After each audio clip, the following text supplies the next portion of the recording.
नमस्कार. मी कृष्णा होडे, ग्रामपंचायत कामगार सेना 5825चा जिल्हाध्यक्ष या ठिकाणी आहे. सर, गेली 10 वर्ष गेली कित्येक वर्ष म्हटलं तरी वावगं ठरणार नाही. आम्ही आमच्या असलेल्या प्रलंबित मागण्यांसाठी भांडतोय, सरकारकडे भांडतोय, परंतु आमच्या मागण्या आज तगायत कोणतीच मागणी पूर्ण झालेली नाही. आणि त्या अनुषंगाने या ठिकाणी आम्ही आजचं हे काम बंद आंदोलन दिनांक 1 मे आणि 2 मेचं आंदोलन या ठिकाणी आम्ही पुकारलेलं आहे. यावर अधिकाऱ्यांचं काय म्हणणं? अधिकाऱ्यांनी प्रशासन याच्यासाठी. नमस्कार, मी जिल्हा कार्याध्यक्ष रत्नागिरी जिल्हा कामगार सेना 5825चा कार्याध्यक्ष म्हणून या नात्याने बोलतोय. आजपर्यंत ग्रामपंचायत कर्मचारी वेळोवेळी ब्रिटिश कालापासून ग्रामपंचायत कर्मचारी अस्तित्वात आहे आणि त्याचं काम गावातील शासन प्रशासन सगळं व्यवस्था सुव्यवस्था राखण्याचं काम त्याचं आहे. पण तो आजपर्यंत वंचित राहिलेला आहे आपल्या लाभापासून आणि त्याला मानधनी तत्वावर आजपर्यंत वागवलं गेलं. आता किमान वेतन कायद्यात आलेलं आहे कर्मचारी, पण किमान वेतन कायद्यात आलेलं असून सुद्धा शासन त्याला दर 5 वर्षांनी सुधारित किमान वेतन द्यायचं असतं, तो देत नाही. त्याच्यासाठी विलंब चालला आहे. त्याच्यासाठी जी समिती गठीत केली त्याच्यासाठी अध्यक्ष मिळत नाही. याच्यासाठी शासनाची नाकर्तेपणा असल्यामुळे आजपर्यंत कर्मचारी बहुतेक सुखसोयींपासून वंचित आहे. आणि अशा हालाकीच्या परिस्थितीत असलेल्या कर्मचाऱ्याला कुटुंब आपलं उदरनिर्वाहाचं साधन म्हणजे वेतन, तो वेतनच आजपर्यंत वेळेत मिळालेलं नाही. त्याच्यासाठी शासन आपली चालढकल करत आहे आणि ह्यासाठीच सगळे कर्मचारी आज उतरलेले आहेत संपात. काम बंद आंदोलन करतात, गावगाडा बंद पाडतात. किमान वेतन आणि किमान वेतनाबरोबरच बाकीच्याही शासनाच्या ज्या सुखसोयी ज्या जिल्हा परिषद कर्मचाऱ्याला मिळतात त्या कर्मचाऱ्याला लागू व्हाव्यात, यासाठी आम्ही आज वेतन श्रेणीची मागणी घेऊन प्रामुख्याने आज आंदोलनात आलोय. गोंदिया जिल्ह्यात मोठ्या प्रमाणात धान लागवड होत असते आणि शेतकरी रब्बी आणि खरीप ही दोन्ही पिकं घेतात आणि खरेदी विक्री संस्थेच्या मार्फत ते धानाचे विक्री करतात. आणि जे शासनाने शेतकऱ्यांचा धान खरेदी करण्यात यावा आणि त्यांना वेळेवर चुकारा देण्यात यावा यासाठी नवीन भीम ॲप तयार केला आहे.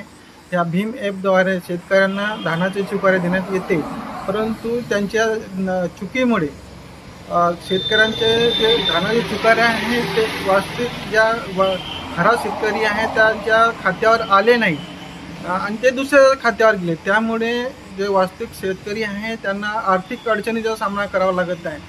शासनाने या भीम ॲपकडे ज्या चुका आहेत त्या त्वरित दुरुस्त कराव्या आणि ज्या शेतकऱ्यांचे चुकारे अडले आहेत त्यांना त्वरित त्या भीम ॲपद्वारेच त्यांना चुकारे देण्यात यावे. शिवसेनेनं उद्धव साहेबांच्या आदेशाने अरविंदजी सावंत साहेब यांच्या नेतृत्वामध्ये पश्चिम विदर्भामध्ये शेतकऱ्यांना कर्जमुक्त करण्यासाठी आज आंदोलन पश्चिम विदर्भामध्ये केलं. अकोला जिल्ह्यामध्ये माझ्या नेतृत्वात, अमरावतीमध्ये सावंत साहेबांच्या नेतृत्वात, बुलढाण्यामध्ये आमचे आमदार बुलढाण्याचे जिल्हा प्रमुख यांच्या नेतृत्वात संपूर्ण विदर्भामध्ये आज शिवसैनिक शेतकऱ्याला घेऊन रस्त्यावर उतरला. आज अनेक आत्महत्याग्रस्त कुटुंबातल्या महिला सुद्धा ह्या 45 डिग्रीच्या तापमानामध्ये उपस्थित झाल्या. आम्ही त्या महिलांना, त्या ताईंना म्हटलं, आपण 45 डिग्रीचं तापमान आहे, आपण आपल्या लहान 6 वर्षाच्या बाळाला घेऊन आपण मोर्चामध्ये का आल्या? त्या महिलांनी त्यांची व्यथा सांगितली. माझ्या सासऱ्यांनी कर्जापायी आत्महत्या केली, माझ्या नवऱ्यांनी कर्जापायी आत्महत्या केली. एकही भारतीय जनता पार्टीचा नेता ह्या जिल्ह्यातला आम्हाला भेटायला आला नाही. आम्हाला शासनाची कोणती मदत मिळाली नाही. आणि आत्महत्या झाल्यानंतर त्या कुटुंबाचे काय हाल होतात. माझे हाल झाले, माझ्या मुलाचे हाल झाले, परंतु असे हाल कोणत्या शेतकऱ्याच्या दुसऱ्या कुटुंबाचे होऊ नये. कोण्या शेतकऱ्यानं आत्महत्या करू नये, कर्जापायी आत्महत्या करू नये, म्हणून आज शिवसेनेच्या ह्या मोर्चामध्ये मी सहभाग घेतला आणि शेतकऱ्यांना आव्हान एवढंच करायला आलो की बाबा हो, आत्महत्या करू नका. माझ्या पतीने आत्महत्या केल्यानंतर माझ्या परिवाराची काय परिस्थिती झाली. शासनाने इनबिन 1 लाख रुपये जरी कुटुंबाला दिले असतील, परंतु माझ्या मुलाचा उदरनिर्वाह मी कसा चालू कुटुंबाचा, मी कुटुंबाचं पोट भरू का मुलांना शालेय शिक्षण देऊ, अशी व्यथा त्या महिलांनी मांडली. खरं तर त्या महिलांचं मी खूप खूप आभार, आम्ही त्यांचे उपकार यासाठी मानतो की त्यांनी ह्या शेतकऱ्याला मार्गदर्शन केलं की आत्महत्या करू नये. 45 डिग्रीमध्ये ते महिला तिथे आली आणि देवेंद्रजींनी घोषणा केली होती, निवडणुकीमध्ये एखादा फिल्मी हिरो जसा डायलॉगबाजी करते तसा प्रचारामध्ये त्यांनी डायलॉगबाज्या केल्या की आम्ही शेतकऱ्याचा 7-12 कोरा कोरा कोरा करू. फिल्मी हिरो सारखे डायलॉग ते त्यावेळेस मारत होते. आज कुठे गेले तुमचे डायलॉग?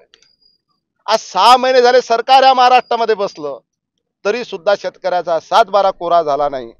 आज जवळपास 10 ते 15 हजाराच्या वर शेतकरी 500च्या वर ट्रॅक्टर घेऊन या मोर्चामध्ये सहभागी झाले.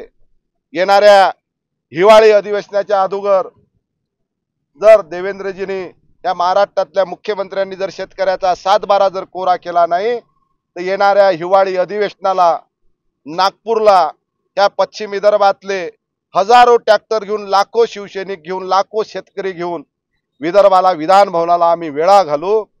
त्याच्या अगोदर तुम्ही कर्जमुक्त करा, नाही तर नागपूर अधिवेशनाला ह्या महाराष्ट्रातला, ह्या विदर्भातला शेतकरी ट्रॅक्टर मोर्चा घेऊन नागपुरात दाखल होईल. प्रकारे तुझी कला तू साकारलीस इथे या बागायतीमध्ये, कशा प्रकारे? नमस्कार, माझं नाव श्रेयस मेघश्याम सरवेकर. तर मी बॅचलर ऑफ फाईन आर्ट पेंटिंगमध्ये देवरुख कॉलेजला, Devrukh of art and design देवरुखमध्ये रत्नागिरीत मी सेकंड इयरला सध्या पेंटिंगचं शिक्षण घेत आहे. तर मला लहानपणापासूनच चित्रकलेची आवड होती. त्याप्रमाणे हळूहळू ती माझी आवड वाढत गेली. त्याप्रमाणे हळूहळू काहीतरी नवीन करण्याचा प्रयत्नात मी कायम असतो. तर इकडे ह्या ओम गजानन आमराईत जे मालक आहेत त्यांनी मला सांगितलं होतं की याच्यावर काहीतरी कलाकुसर करायची आहे आणि त्याप्रमाणेच कलाकुसर करायचीच. त्या व्यतिरिक्त काहीतरी नवीन लोकांना दिसलं पाहिजे. म्हटलं ठीक आहे, चालेल. आणि समोर त्यांच्या दगडं आहेत, मोठी मोठी भली मोठी दगडं आहेत. म्हटलं या दगडांवर पेंटिंग केली ना तर चांगले वाटतील आणि एक काहीतरी नाविन्य होईल. म्हणून म्हटलं त्याच्यावर प्रयत्न करूया आपण. आणि जे दगड आहेत त्यांचे आकार घेऊन, म्हणजे समजा आता एक आकार असा आहे की त्याच्यावर वाघ दिसू शकतो आपल्याला, असे आकार शोधून त्याप्रमाणे त्या आकारांवर आम्ही चित्र काढण्याचा प्रयत्न केला. ही चित्र काढताना कुठल्या रंगांचा वगैरे काय वापर केलास? यासाठी मी वॉटरप्रूफ वेदर कोट म्हणून कलर असतात त्याची माहिती घेऊन मी ते काढले. म्हणजे त्याच्यावर आता नाही म्हटलं ते 5-1 वर्ष तरी त्या चित्रांना भंग नाही, आरामात ते 5-1 वर्ष चित्र ती टिकून राहतील असे चित्र आहेत. कुठची चित्र काढली? याच्यावर वाघ म्हणा, परत हत्ती म्हणा, गवारेडा म्हणा, परत खंड्या, शेकरू, ससा असे म्हणजे जे कोकणात आपल्या वारंवार आढळतात असे पक्षी प्राणी इकडे चित्रित करण्याचा प्रयत्न केलाय.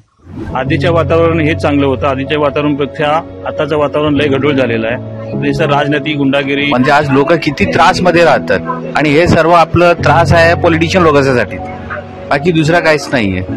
पूर्वी जी मुंबई होती त्याचा हिशोब आता काय तसं राहिलेलं नाही. सगळं सरकार जिस तरह से सरकार को चलाना चाहिए उस तरह से सरकार नहीं चला पा रही है. इसमें ईमानदारी कहाँ दिखा रही है सरकार? आप ये बताइए. सरकार तो अच्छी है, उससे कोई लेना देना नहीं. तर न्यूज मराठी 24/7च्या माध्यमातून तर पाहायला विसरू नका आवाज जनतेचा. रोज रात्री 8 वाजता फक्त न्यूज मराठी 24/7 वर.